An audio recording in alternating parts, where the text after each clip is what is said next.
ఒకసారి అయితే మన పార్ట్స్ చూడండి, మట్టి ఎంత లోపలికి వెళ్ళిపోయిందో. లోపలికి వెళ్ళిపోవటం, ఆ వెళ్ళిపోయేటప్పుడు ఏమైందంటే సైడ్ మొత్తం ఇట్లా దగ్గరకు వచ్చినట్టుగా నీళ్లు పోయంగలోనే మొత్తం కిందకి వెళ్ళిపోతున్నాయి ఒక్కసారే. మనం ఎంత వాటర్ పట్టినా కూడా ఆ వాటర్ అంతా కిందకి వెళ్ళిపోతున్నాయి. వెళ్ళిపోయి ఎమ్మటే డ్రై అయిపోతున్నాయి కుండీలు. దానికని చెప్పేసి మనము అలాగ వదిలేస్తే చెట్లన్నీ పాడైపోతాయండి ఎండాకాలం కాబట్టి. చుట్టూ కొంచెం అంతా కదిలించేసి, మరి మట్టి జాలను వాటికే మట్టి పోసుకోవటం, ఎరువు కావాలి అనుకున్న వాటికి కదిలించి ఆ పై లేయర్ అంతా తీసేసి మనం అయితే ఎరువు ఇచ్చుకుందాం. Hi, hello, welcome to my channel Telugu home gardening. ఈరోజు వీడియో ఏంటంటే, మనం ఎప్పుడు కిచెన్ కంపోస్ట్, లీవ్స్ కంపోస్టే కదా మనం మొక్కలకి ఇచ్చుకునేది. అయితే ఈరోజు నేను రైస్తో చేసిందండి అన్నం. మనం మిగిలిపోయిన అన్నం, కూరలు, పప్పులు, పులుసు అన్నీ మిగులుతాయి కదా, మొత్తం ఒక డబ్బాకైతే వేసేస్తాను.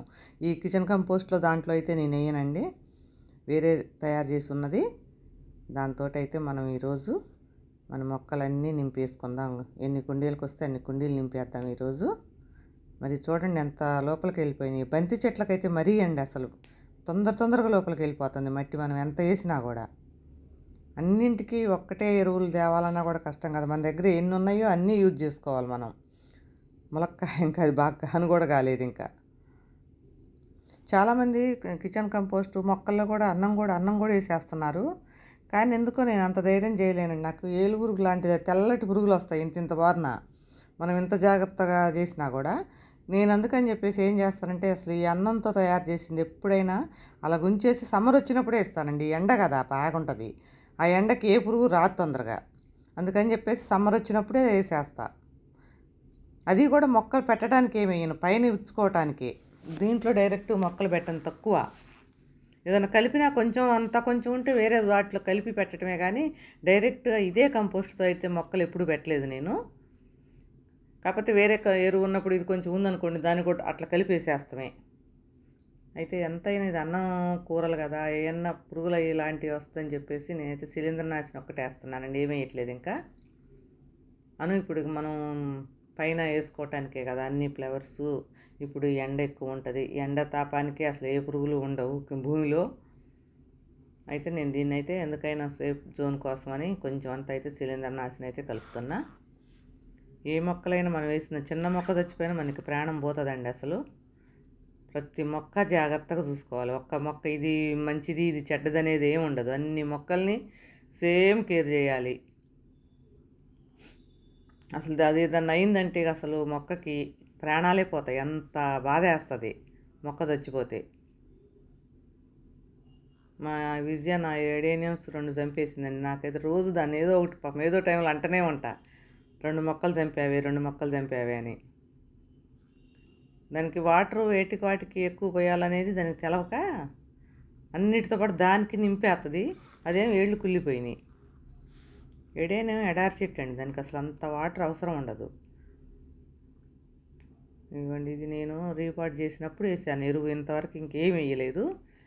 ఇప్పుడు వేసుకుంటే ఈ సమ్మరు ఇప్పుడే వేయాలండి. మళ్ళీ వర్షాకాలం వచ్చే ముందు అప్పుడు వేసామనుకోండి, వర్షాలకు మొత్తం కొట్టకపోద్ది.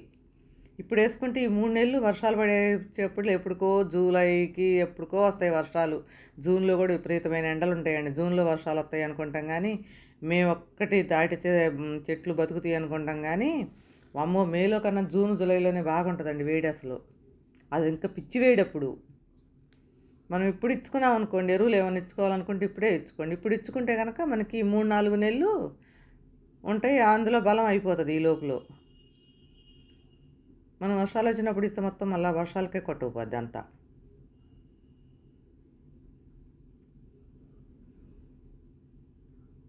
ఇవి అన్నీ ఆకులు వేసి కప్పిపెట్టుంది. ఇది కొంచెం నీళ్లు పోస్తుంటే అది గడ్డలుగా ఉంది కదండి. మామూలు కంపోస్ట్ లాగా ఇట్లా సాఫ్ట్గా అవ్వదు, అన్నంతో ఉండలు అవుతుంది. అన్నం కూరలు ఉంటాయి కదా, నూనె ఉంటుంది కదా ఎక్కువ, ఆ నూనెలతో ఏమవుతుంది, ఉండలు అయిపోతుంది, తొందరగా కరగదు అది. మనం అవ్వదు మంచిగా కంపోస్ట్ సాఫ్ట్గా. అందుకని చెప్పేసి మనం ఇప్పుడు మొక్కలో వేసేసి వాటర్ పోస్తాం కదా, ఇంకా అప్పుడు మొత్తం దిగిపోతుంది కొంచెం అంత లోపలికి. అప్పుడు మళ్ళీ మనం చెత్త కప్పేసుకోవచ్చు. ఇప్పుడు ఎరువు కూడా కాదండి అసలు, దీనికోసం మనం ఒక్కోసారి ఇట్లా తీసి చూసుకుంటే చీమలు ఏమైనా పుట్టలు పెట్టినాయి అనేది కూడా మనకు తెలిసిపోద్ది. చెట్టు మొదట్లో ఏమైనా పెస్ట్ ఉందా, లేకపోతే పురుగులు ఏమైనా ఉన్నాయా, చీమలు పడుతున్నాయి. ఆ చీమలు ఇట్లా అంతా ఏమంటారు, పుట్టలు పుట్టలు పెట్టేస్తాయి.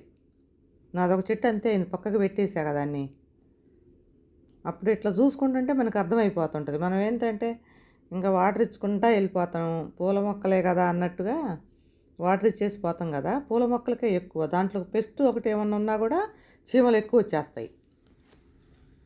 తెల్లపేను అదే, అది తెల్లగా ఇట్లా ఉండలు ఉండలు పట్టేసిద్ది కదా పిండి నల్లి, దానికి అది పట్టినప్పుడు కూడా చీమలు బాగా వస్తాయి. ఇది చూడండి ఎంత గట్టిగా ఉందో. ఈ చెట్టు చిన్న దాంట్లో వేసానంటే అప్పుడు రీపాట్ చేయలేదు. ఇంకా ఇప్పుడు చేద్దామంటే సమ్మర్ వచ్చింది, మళ్ళీ ఏమైనా ఆలోచించుకుంటే ఒకసారి చూద్దాం, మళ్ళీ వర్షాలు వచ్చేదాకా ఎట్లా ఉంచుదాం దీన్ని. కానీ ఫ్లవర్స్ అయితే మాత్రం భలేగా ఉంటాయండి, పెద్ద పెద్ద ఫ్లవర్, హైబ్రిడే కానీ అది కదులుతుంది, పీకుతుంది, గట్టిగా అయిపోయింది నేల కూడా అసలు ఎందుకో. ఈ అందుట్లో అన్నీ ఆకుకూరలు అయ్యి మొలిసినాయిగా, అంతా తీయది కాలేదు, దాన్ని అసలు ఇట్లా కదిలించాది కాలేదు, అంత నిండా ఎప్పుడు చూసినా ఆకుకూరలే ఉన్నాయి. ఇంక ఇప్పుడు అన్నీ అయిపోయినాయి, చాలా వరకు తీసేసాం కదా. ఇంక ఇప్పుడు ఒకసారి కదిలించి, మనం అట్లా అంత గట్టిగా ఉన్నప్పుడు మనం ఏదైనా లిక్విడ్ ఇచ్చినా కూడా దిగిపోదండి, కిందకి అసలు దిగదు. దాన్ని ఇట్లా పొడిసినట్టుగానన్నా అంటే మనం ఇచ్చినవి అన్నా కొంచెం లోపలికి వెళ్తాయి. ఏమండి మొత్తం క్లీన్ చేసేసాము. ఇక అదంతా చూపించాలంటే చాలా లేట్ అవుతుంది. అంతవరకు తీసేసి ఇట్లా కొంచెం పొడిసినట్టుగాని మట్టి కప్పేస్తే, మన దగ్గర రైస్ వాటర్ కనుకుంటే పూల మొక్కలకు రోజు ఏమీ లేకపోయినా రైస్ వాటర్ ఇచ్చుకున్నా చాలండి, అసలు అంత మంచిగా ఉంటాయి.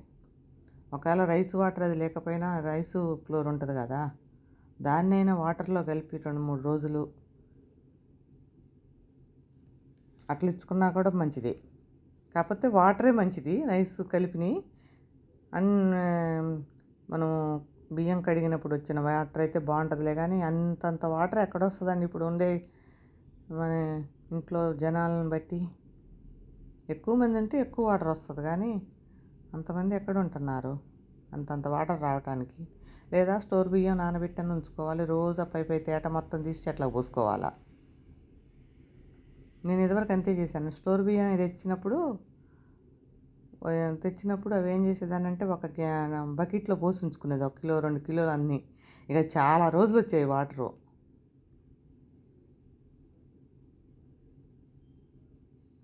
ఇంక ఇప్పుడు అట్లా చేయాలన్నా కూడా కొంచెం భయం వేస్తుందండి. ఏమన్నా ఈ బియ్యం ఎక్కువైపోయినాయి, అరే అంత దీని చెట్లకు కూడా బియ్యం పోయాలా, నానబెట్టి పోయాలా, అది ఇది అని అంటారు. ఏదైనా మరి పెంచాలి అనుకున్నప్పుడు ఏదో ఒకటి, లేకపోతే ఆ చెట్లు ఊరికే పెరగవు కదా మట్టిలోనే. మట్టి వేసి ఇంకా చెట్టు పెట్టేసి రోజు వాటర్ పోస్తే పెరగదు కదా, దానికి ఏదో ఒక ఫుడ్ పెడతానే ఉండాలి. కొన్ని కొనేవి ఉంటాయి, కొన్ని ఇంట్లో ఉండేవి ఉంటాయి. కిచెన్ కంపోస్ట్లు ఇవంటే ఇంట్లో రెడీ చేస్తాం, కానీ బియ్యం అవన్నీ ఎక్కడ తెస్తాం, వాటరు అవి ఎట్లాగో మనం ఇంట్లోంచి మనమే తయారు చేసుకోవాలి కదా.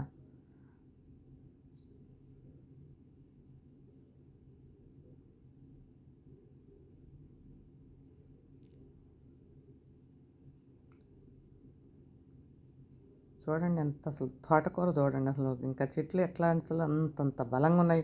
అవి పీకినా కూడా రావట్లేదు అసలు, మా విజయ బలవంతాన.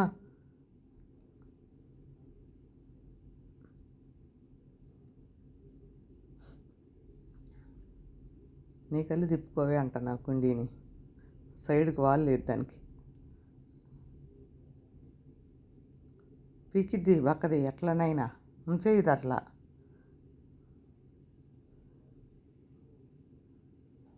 ఆ పక్కదాని దగ్గర బలం బాగానే ఉంది, కాకపోతే పైకి ఎత్తలేదు. అట్లాంటివి చేస్తుంది, కానీ ఏదైనా బరువు మాత్రం పైకి లేపలేదు. ఈడ్సుకు రావటమో అట్లా చేస్తుంది. కానీ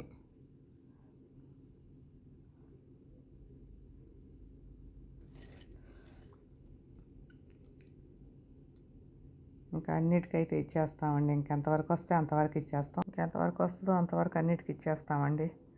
అంతేనండి. Thank you for watching.